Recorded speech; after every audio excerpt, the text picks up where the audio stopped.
Polemik dana koperasi siswa atau Kopsis SMP Negeri 1 Kota Gorontalo ini berbuntut panjang. Abdul Latif Yunus selaku Ketua Komite SMP 1 Kota Gorontalo menduga adanya aliran dana Kopsis yang mengalir ke pejabat dinas. Abdul kini siap mengadu langsung ke Wali Kota Gorontalo Adan Dambea. Pihak komite dan orang tua siswa kini mempertanyakan dana puluhan juta rupiah yang semestinya kembali ke kantong para siswa. Informasi selengkapnya kami telah terhubung dengan wartawan Tribun Gorontalo, rekan Hercianto Tangahu. Rekan Hercianto, silakan laporan selengkapnya.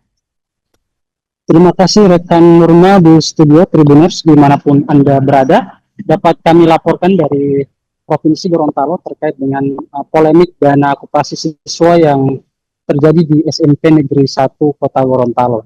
Dan ada dugaan dari orang tua maupun pihak komite sekolah di mana dana tersebut mengalir ke salah satu dinas di Kota Gorontalo.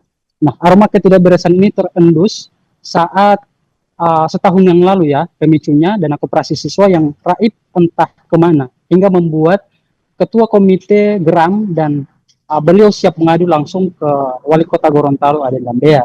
Dan persoalan ini bukan sepele, komite dan orang tua mempertanyakan dugaan hilangnya dana puluhan juta rupiah yang semestinya kembali ke kantong para siswa-siswi yang saat tahun ini akan lulus.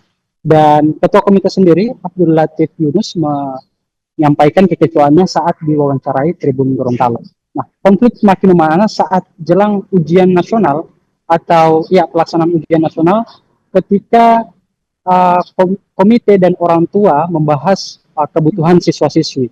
Nah, dalam rapat tersebut pihak sekolah dalam hal ini Kepsek menyebut bahwa dana Kopsis yang sudah dikumpulkan besarannya sebesar 100.000 rupiah per siswa yang total siswanya berjumlah 258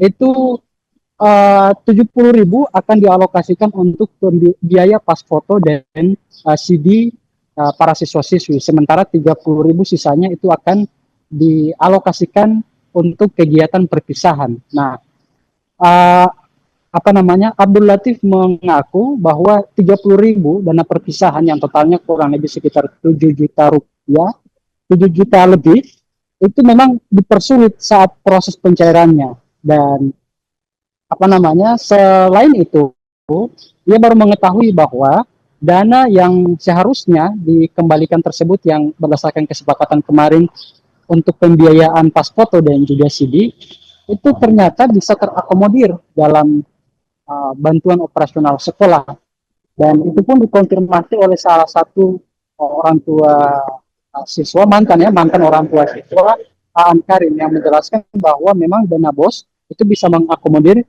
biaya pas foto. Nah, sehingga memang uang 70.000 ini kemudian dipertanyakan penggunaannya seperti apa, transparansinya seperti apa. Nah, sementara terpisah kami konfirmasi Kepala Sekolah SMP Negeri 1 Gorontalo, Rosmawati Bilonggatu, menyebut bahwa alokasi dan transparansi daripada dana Kopsis tersebut sudah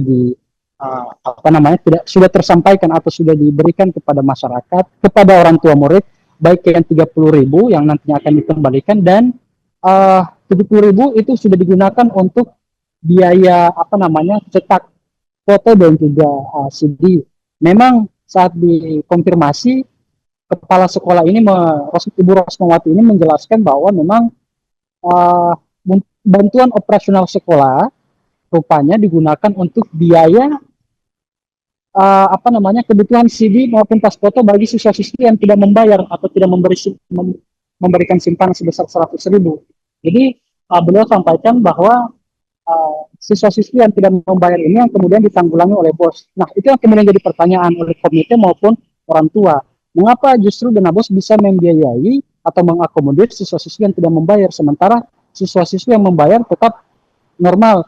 Namun terungkap ternyata siswa-siswi yang tidak membayar ini tetap membayarkan 70.000. Jadi yang katanya tidak memberikan simpanan 100.000 tetap pada saat kesepakatan rapat tetap dimintai 70.000 untuk membiayai pas foto dan juga CD. Nah, ini yang kemudian uh, memantik kemarahan daripada ketua komite yang kemudian secara tegas ia akan menyampaikan atau mengadukan hal ini kepada Wali Kota Gorontalo Aden Gambea. Tak hanya itu, ia juga mengantongi sejumlah indikasi kecurangan, baik itu pungli dan lain sebagainya yang kemudian sering terjadi atau sering ada di kawasan pendidikan, dalam hal ini di sekolah SMP Negeri 1 Kota Gorontalo. Nah, tadi kami konfirmasi, Tribun Gorontalo tadi mencoba mengkonfirmasi hal ini ke salah satu dinas yang disebut oleh wakil ketua komite sebagai dinas yang terlibat atau tempat di mana uang tersebut mengalir. Namun hingga saat ini pun kami belum bisa menerima keterangan dan klarifikasi dari dinas tersebut. Demikian yang dapat kami laporkan dari Gorontalo. Kami kembalikan ke studio. Terima kasih. Download Tribun X sekarang, menghadirkan lokal menjadi Indonesia.